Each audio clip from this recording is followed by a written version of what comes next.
All right.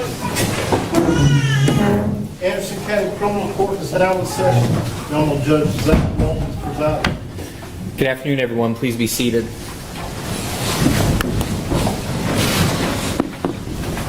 We are here today in case number C0C00347, State of Tennessee versus Shawn Ty Willis. We were set to begin a jury trial tomorrow, but my understanding is the parties have reached an agreement. Right here is where things quietly shift. This case was set for a full jury trial, weeks of testimony, experts, and cross-examination. But instead, we're heading into a plea agreement. That usually means both sides saw serious risk. The question is, who was more afraid of what a jury might decide? Yeah, Your Honor. Yes, sir. Mr. Willis, if you'll please come to the podium.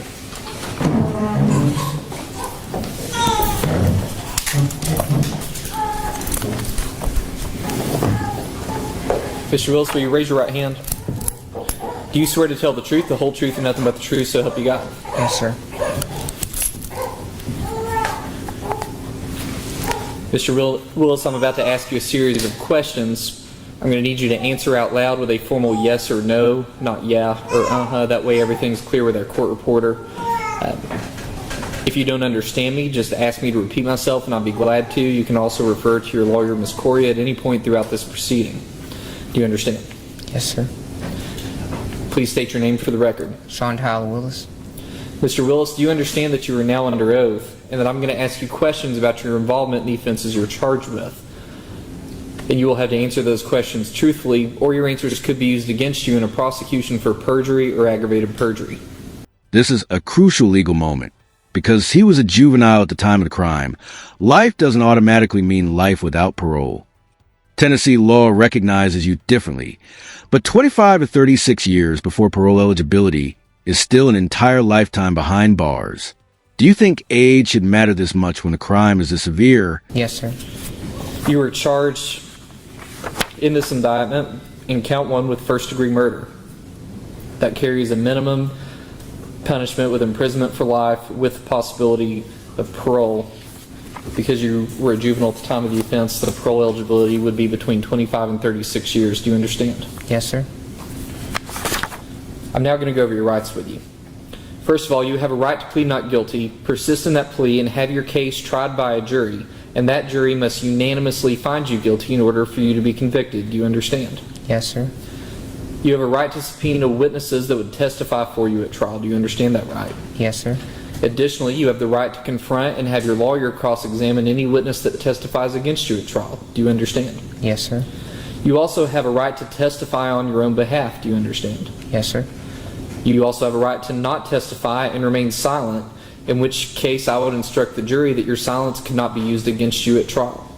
When a judge says you are giving up all of these rights, this isn't courtroom formality, it's constitutional reality. No jury, no appeal on the facts, no second chances. Once a plea is accepted, the door to trial justice closes forever. Yes, sir. You have a right to appeal any verdict that a jury may return against you. Do you understand? Yes, sir. You also have a right to appeal any ruling that I've made that's adverse to you. For example, we've had a couple of motions in this case. Ms. Corey filed a motion for me to remand this case back to the juvenile court and a motion to suppress your police interrogation. Do you understand that you can't appeal my ruling on those motions? Yes, sir. By coming here today, going through this procedure, and entering into this plea agreement, you are giving up all of those rights, and there will be no trial in this case. Do you understand? Yes, sir. Today's convictions may affect you in the future. If you're ever charged and convicted with other offenses, you may be subject to enhanced punishment because of today's conviction. Do you understand? Yes, sir. You'll be entering a plea to a felony today. As a result, you will lose the right to vote and the right to run for public office while the judgment is in effect. Do you understand? Yes, sir. Additionally, by pleading guilty to a felony, you may not own, carry, or possess a firearm, and if you're caught with a firearm, you can be charged with a crime. Do you understand? Yes, sir. Also, by being convicted of a felony, you will be subject to impeachment if you give sworn testimony in the future. In other words, if you ever testify at another court proceeding, you may be asked about your prior conviction. Do you understand? Yes, sir. Your plea of guilt today may affect your immigration or naturalization status if you're not a United States citizen. Do you understand? Yes, sir.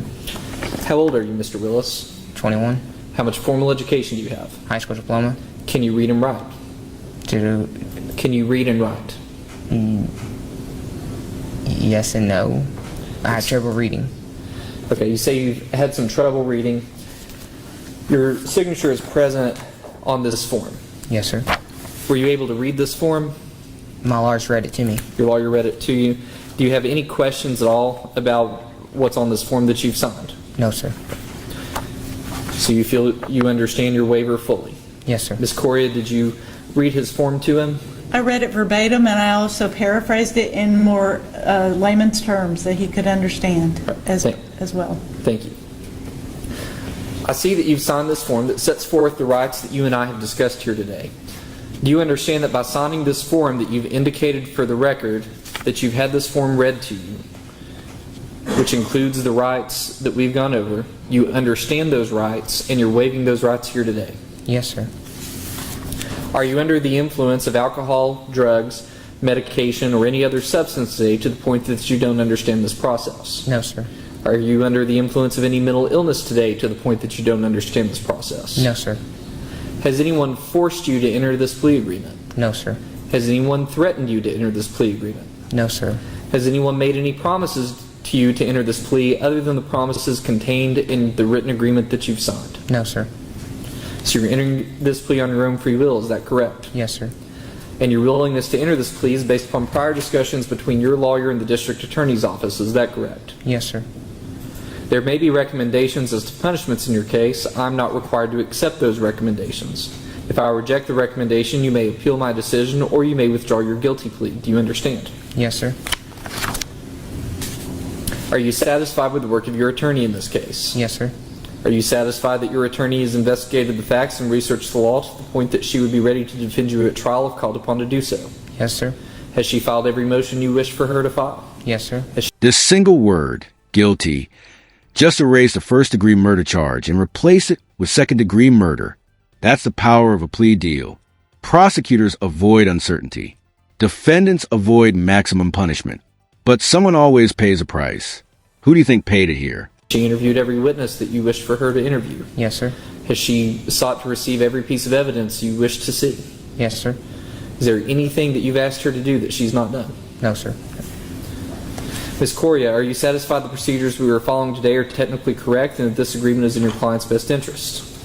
I believe it's what my client wishes to do and to avoid a trial. Are you satisfied that you've investigated the facts and researched the law to the point that you would be ready for trial or to make a recommendation in this case? Yes, Your Honor.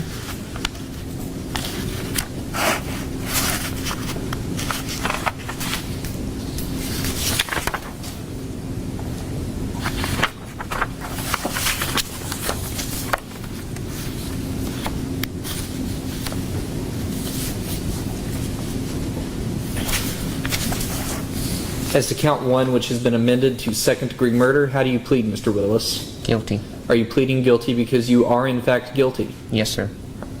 The court accepts your waiver and calls upon the state for evidence. How will you proceed, General? Yes, Your Honor.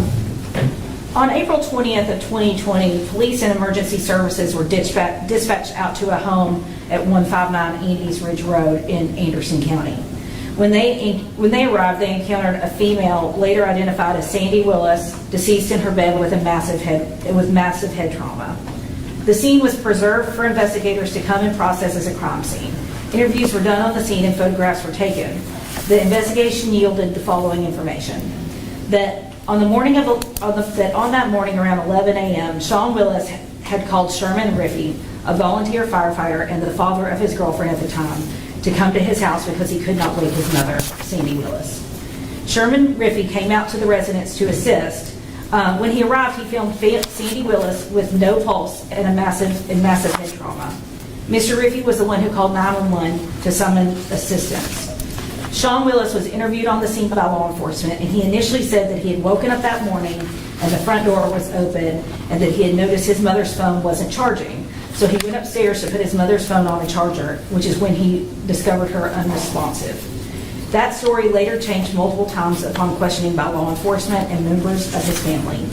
These stories were inconsistent with each other and the evidence at the crime scene. This defendant's change in behavior and demeanor was also alarming to his family and raised suspicions. Listen carefully to these forensic details. 2 shots, one while the victim was asleep, the second delivered after she moved. This isn't just evidence. It's intent, sequence, and state of mind. These are the facts that would have shaped the jury's emotional response in the trial. Of the family and law enforcement. On May 5th of 2020, this defendant was interviewed by Detective Don Scalia at the Anderson County Sheriff's Office. Initially, this defendant gave the story that he had initially given to law enforcement about him waking up and the front door being open and going upstairs to check his mother's phone. After being confronted by the officer about how his story wasn't making sense, the defendant broke down and admitted to shooting his mother after an argument about his cell phone where she had taken it away from him that morning. He also spoke to his father, Jeremy Willis, at the conclusion of the interview, where he cried and admitted to his father that he had killed his mother and that he was sorry. The Tennessee Bureau of Investigation assisted in this investigation, and experts were prepared to testify at trial that the fatal bullet came from the defendant's own, or that the victim's own gun, and that this defendant's clothing tested positive for gunshot residue. The Regional Forensic Center's autopsy report, as amended, yielded the information that this victim was initially shot in the back of the head as she laid in her bed asleep. And that shot did not penetrate her skull, causing her to move, and she was shot again in the temple, which was the fatal shot and cause of death. All of these events happened in Anderson County. The state of Tennessee, via the District Attorney's Office, would like to thank the Anderson County Sheriff's Office, the Anderson County Child Advocacy Center, and the Tennessee Bureau of Investigation for their hard work in this case. Members of the Willis family are present here in this courtroom, and some members will be giving a victim impact statement in this case, Your Honor. And this agreement has been approved by the family. Thank you. Mr. Willis, do you agree that those are the facts that the state would be able to prove if we proceeded to a jury trial? Yes, sir. Ms. Corey, are those facts consistent with your investigation? Yes, Your Honor. This time I'm going to ask you to take a seat, Mr. Willis. And the state's indicated that they're going to present some victim impact testimony. Yes, Your Honor. How do you wish to proceed? Do you want them at the witness stand or to read statements from the podium? I think that they could come up and just give it from the podium, That'd and be there's fine. going to be 3 in total. Why don't we start with Jeremy?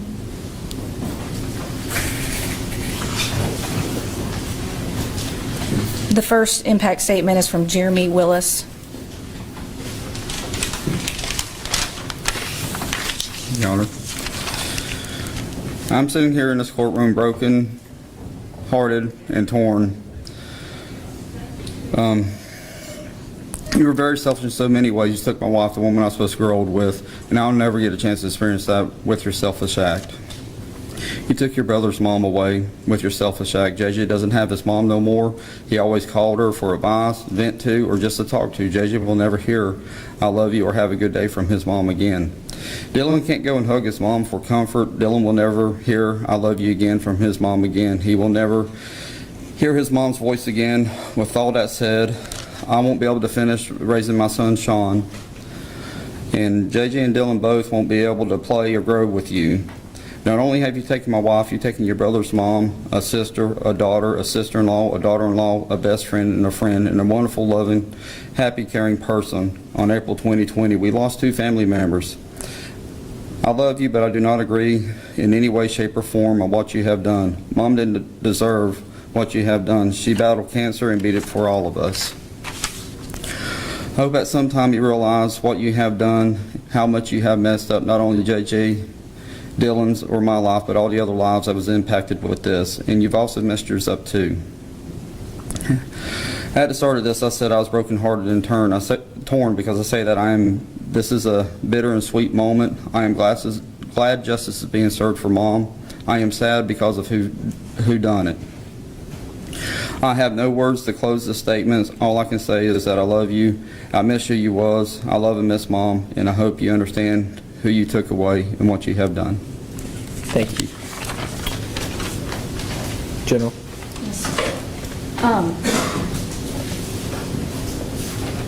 State calls Lucas.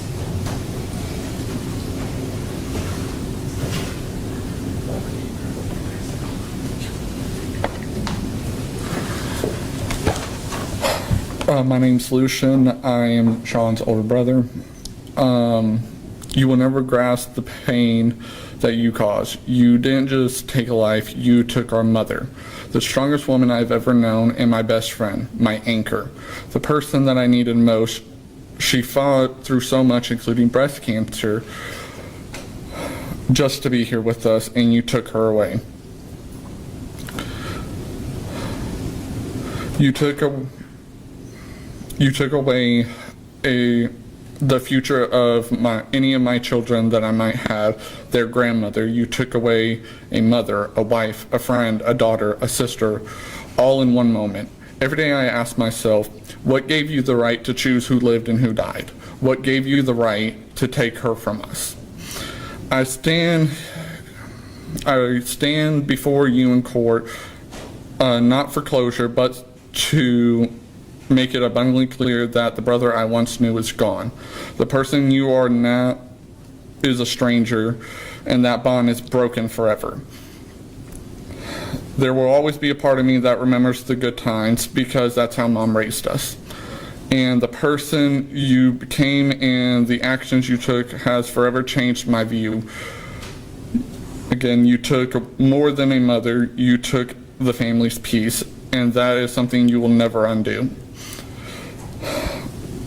With all that said, and after everything she did, not only for me and everyone else, but especially for you, Shawn, what reason do you have for this? I don't want excuses. All I want is the truth from you. Why?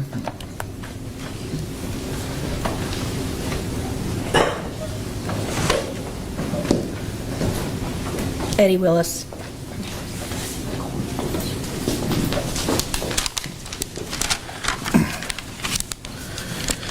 This is a victim's impact statement for Darlene Fields, who couldn't be here today. Darlene and me and her sister, your mom, we all grew up together, elementary school, knew each other our whole lives. She just ended up happening to marry my brother and have children with him. For 27 years, Sandy was more than just my friend.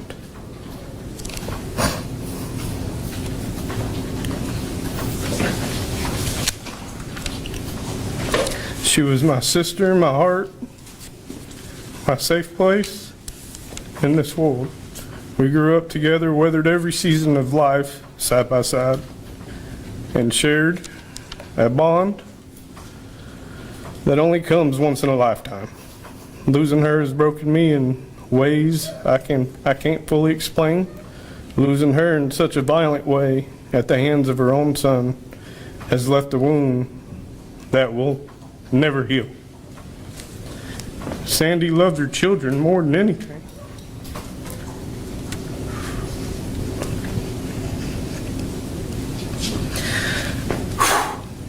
Excuse me. She would have given her own life to protect her children, and tragically, one of them took it from her. That truth is devastating. She didn't deserve to die, especially not like this. She deserved peace, love, and the chance to grow old with people she cherished in her life. Sandy was a light in a dark place and stood by me through my hardest moments, lifted me when I couldn't lift myself, and gave me friendship that shaped who I am. We shared laughter, tears, secrets, and dreams. And now all I have are memories and pain, knowing I will never get another moment with her. Her death has shaken everyone who loved her. The betrayal, the heartbreak, and the silence left behind is more than grief. It's a daily struggle to accept that someone so full of life and love is gone forever. I will carry her memory for the rest of my life. I will speak her name, honor her love, and never let the world forget the beautiful soul she was. She deserves so much more, and I will miss her more than words could ever say. Signed, Darlene Fields. Shawn, this is from me.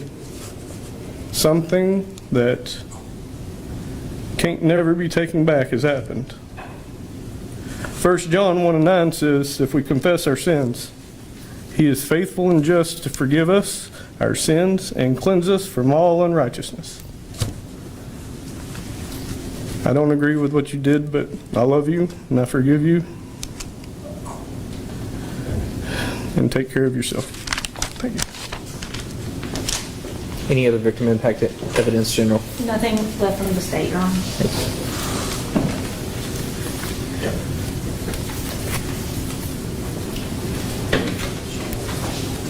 These moments are difficult, and in a plea agreement, both sides feel like they've given up something. For people who knew the victim in this case, sometimes you feel like you lost something because you didn't proceed to a trial to get perhaps the worst possible punishment.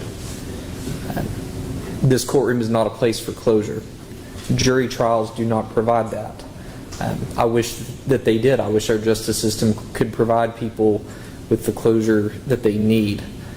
The reality is, if we had proceeded to trial in this case, it would have lasted weeks.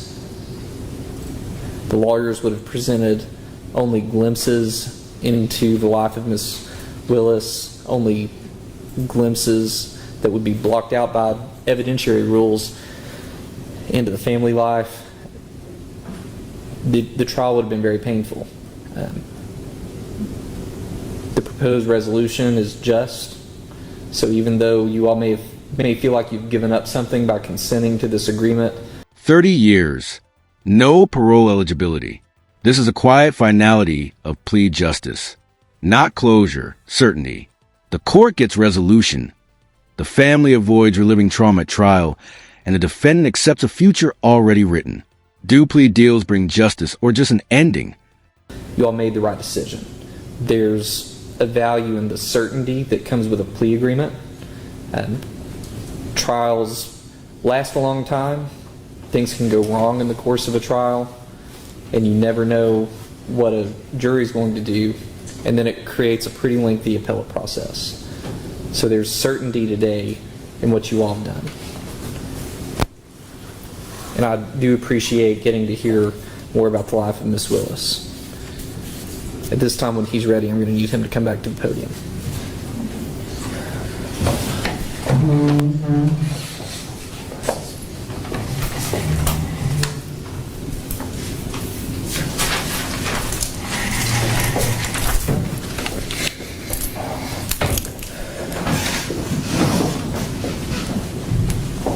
Mr. Willis, the court finds you guilty and imposes the recommended sentence as follows.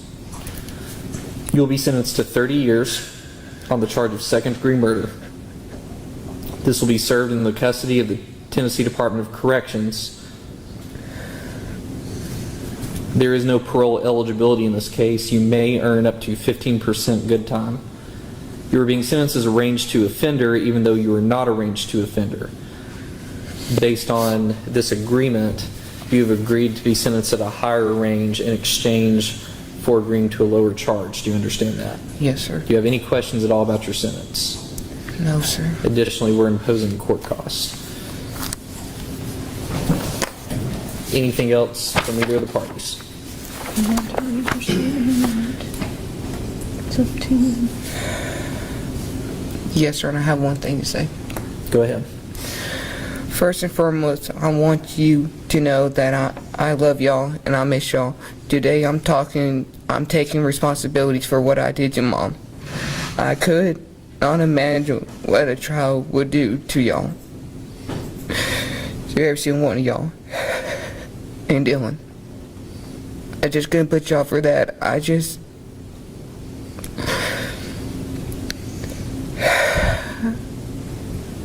made a mistake in life. And I'm sorry. I know y'all want to know why. Here and now, I can say I'm sorry. I will write to y'all and talk to y'all about why. I hope that you are open to a relationship in the future. I am so sorry for the pain I caused, and I love all and miss y'all. Anything else from either of the parties? No, Court's adjourned. thank you. All rise.